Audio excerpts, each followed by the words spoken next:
Pavarësisht temperaturave të larta dhe rritjes së ndjeshme të numrit të vizitorëve gjatë këtij sezoni veror, deri tani nuk është regjistruar asnjë rast zjarri në zonat e mbrojtura të qarkut të Shkodrës.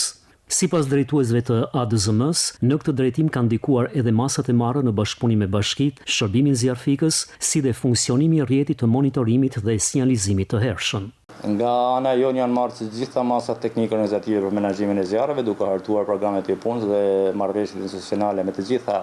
aktorët, por kryesisht me kryeplesin e fshatrave të cilat ndodhen brenda territorit të për krijimin e skuadra zjarr fikse, me qëllim informimin kohë sa më shpejt në rastet e vendosjes së zjarreve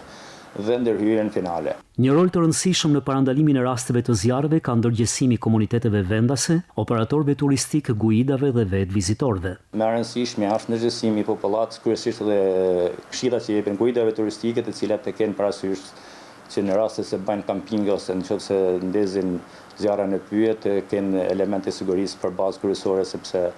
nëse shfaqet në zjarr janë pasojë katastrofike. Parandalimi dhe menaxhimi i zjarreve gjatë sezonit veror mbetet një nga sfidat kryesore në zonat e mbrojtura të qarkut të Shkodrës, që zën rreth 40% të territorit të qarkut me afër 160.000 hektar, duke e rënditur Shkodrën si qarkun me përqindjen më të lartë të sipërfaqeve të mbrojtura në vend.